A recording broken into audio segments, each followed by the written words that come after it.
So let's talk a little bit about hem stitching. It makes a nice edge and a fringe.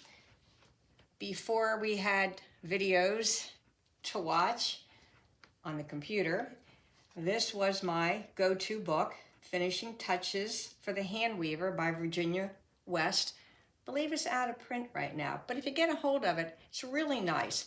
And it appears that this particular page was looked at quite often. Hem stitching, the beginning and the end. So if you can get this book, that's great. You can kind of check it out. But I'll show you how I do it and what I've learned.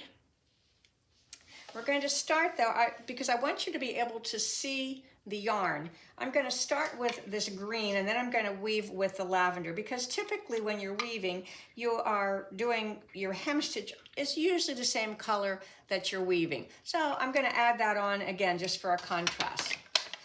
So I'm going to start by throwing the shuttle from the right to the left, because I'm going to start hem stitching on this side.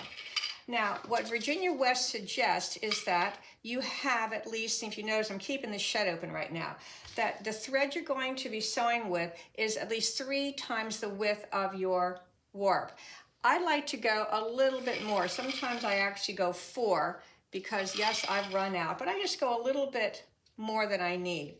So right now I have about 4 times. I'm just going to put this to the side right now, and I'm going to kind of close the shut a little bit on that.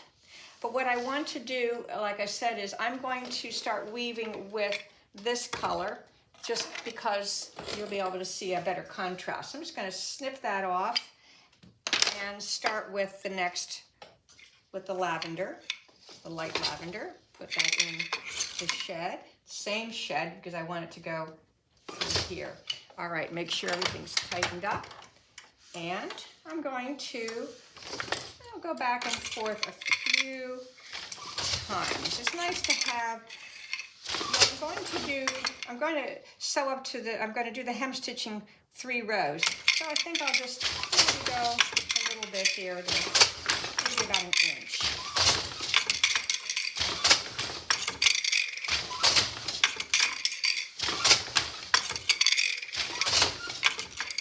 And I have a squeaky loom today, just a little squeaky loom.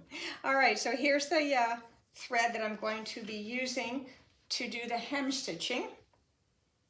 And I often like to get a needle that maybe is not too thick. For this one, I'm using this darning needle, and I don't want one that's too pointy. And of course, we're going to thread that. Now here's where a little bit of math comes into place. Now we're ready to get started. I already done a little bit of weaving there. And there are 400 threads. Let's see if I decide I'm going to do groups of 6. Will it work out evenly? Take the 400, divide it by 6, and no, it will not. There's some left over. Let's see how many are left over. I had 66 groups. We have 396, and of course, if I would take the 400 and subtract 396, we have 4 threads left over. And what I've decided I'm going to do is I'm going to do the groups of 6, and then somewhere in the middle, I'll do a group of 4. Once you're all finished, machine washed, dried, whatever you're doing, that odd group will not be as noticeable as it is maybe to you as you're doing the hem stitching. Now let's start on the one end of hem stitching, and like I said, typically this would not be a different color. It would be the same color as whatever you're weaving. So normally, rather than the green, I would use the lavender, but I'd like you to see what's happening. So what we're going to do to begin with is that we are going to, the first one is always kind of the tricky one. We're going to take the 6, so I counted out 6. I'm going to go wrap around that. And then we come up between the same 2 threads here in the weaving. Again, it's a diagonal. Pull it through and tighten it up a little bit. I'm going to do the same thing. Now you want to keep your thread up here so it stays out of the way. You don't want to get it all tangled up. I'm going to do the same thing. Pull that through, and now go up through the diagonal. You see, otherwise your needle could get stuck on that. So we come back through there, pull it up, and this is going to come straight down here, but again, I'm going to go over 6 threads. 1, 2, 3, 4, 5, 6. Bring it through. And now I'm going to go at a diagonal, again coming up in between the same thread. And I go up 3. That's my choice on this. I don't want to show a whole lot. 2's a little narrow. You could maybe go up more if you want to. We all have our decisions of what we'd like to do. Again, keeping your thread out of the way. Otherwise, when you do your needle, it could get caught. Yes, I'm speaking from experience. Okay, you bring that through like that. I'm going to go up through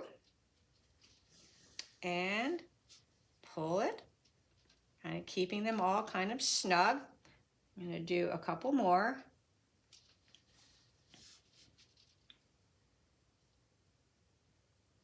Through there. And it is important to try to keep it in the same row. It'll look a lot nicer when you're finished if you continue to do that. So right now, if I would keep this here and come through, I might have a problem. So again, it's good to kind of keep your thread up out of the way.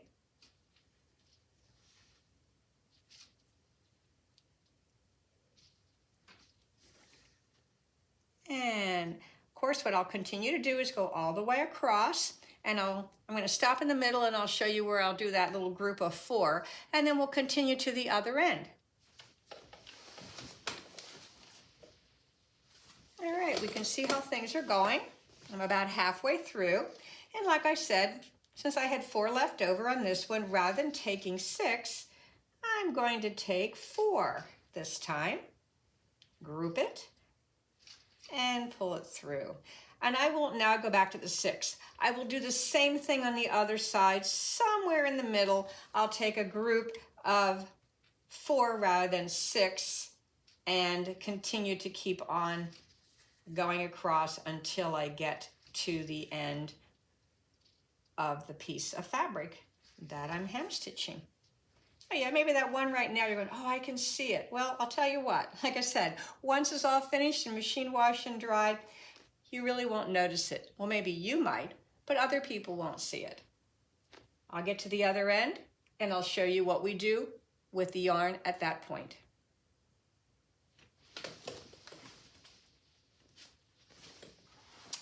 And we are now at the other end. 2 more groups of 6. Try not to split any of your yarn. Okay, on the very last one, now what are you going to do? There's no place to bring it through. What I like to do is I like just to wrap it around. So you can see all I'm doing is just kind of wrapping it around, giving a little snug on there. But there's no place to really come up. You could also maybe wrap it around again, and this time I'm going to go through that last one and just kind of secure that in there so it's not going to get away. Now, what do you do with this thread? Well, right now this is a little awkward because I'm not left-handed, so you lefties are going, oh, guess what? This would be easy for me. What you want to do, and again, this would be the same color, you want to basically weave it in, and you can go into, since there are 3 rows there, I'm going to do one at a time. I would pick the middle one and basically follow the thread that was in there, the row, kind of like weave it right in with one of the same ones, and just keep going across, maybe about an inch.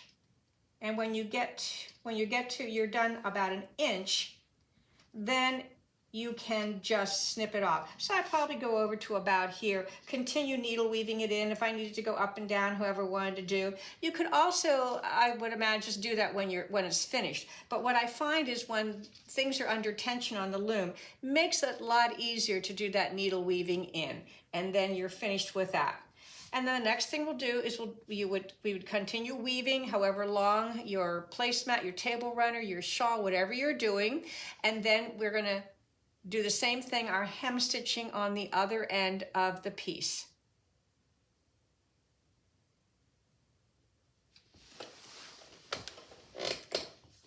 right, to do hem stitching on the opposite end, again, I did one green and then we have the lavender. And like I said before, I measured 3 times. I like to do a little bit extra. Sometimes, you know, just having a little bit extra is better. So I have 3 times plus a little bit.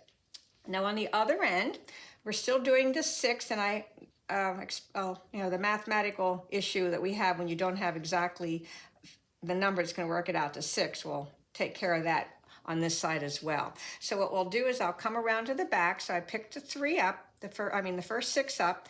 Now this time I'm going to come back around and I'm going to come down 1, 2, 3. I'm going to come up right in the same space. If I could pull these apart here, I'm coming up in between the 2 same threads. I'm going to come up, pull it through. The first one's always a tricky one. It doesn't quite want to wrap exactly like the way you want it. So I did that. Now I'm going to go straight up into that. So basically the thread is going that direction when I'm done. I'm going to count over the 6, pull that through, and now it's that diagonal. 1, 2, 3. In this case, it's easy to see. I have the green and then I have the 2 lavender. Pull it through. Do it again. Go over here. 1, 2, 3. And diagonal. Pull it through. A little bit tight. Again, 1, 2, 3. 4, well, 6 actually. I'm saying 1, 2, 3 because it's in the reed. I have 2 threads in each slot. So you hear me counting 3, but it's really 2, 4, 6. Again, we come back through here. Bring it through. And I'm going to do one more. It's really 2, 4, 6. We have the 6 threads there. Through. And then I would continue. I'll finish this one down here and pull it through. And then I will continue on, and like I said, if you have, and maybe not, if you can't make all of your groups 6, somewhere maybe in the middle, I'm going to divide it up and do a different grouping, just to kind of, you know, hide the fact that I can't. Or you could also do at the beginning and at the end. It depends on how you want to do that, to try to balance your fringe, just so it makes it look a little bit nicer. I'm going to continue on with this, and when I get to the other end, I will show what I do when I get to the end. Okay, I'm at the other end. We have all of those done, and I'm going to do a group of 6 here. And with the last one, you basically pull it through and just wrap it around through the last thread there to kind of tighten that across there. Now, of course, I want to hide this when I'm using a darker color to show you what's going on. It's not going to be hidden as well. So the goal is to, and again, I'm not left-handed, so this makes it a little bit difficult. The idea is that you want to weave this in, at least that's what I do. You might have other people. So you can follow along. Let me see if I can go back to my right hand a little bit easier. So I would try to go into maybe the row in the middle, the third one. I have 1, 2, 3, so the one in the middle. And try to thread that through and bring it through. And I would continue on, you know, maybe about an inch. Again, following the path of the one thread, and just like you do when you're doing, and sometimes you might have to do one at a time. And then when you get across to about the inch here, then I would just snip it off. And again, once it's all done, machine washed and dried, you won't see that thread, especially if it's the same color. And that's how you would fringe the other end if you're doing, or fringe hem stitch the other end of the item that you are weaving.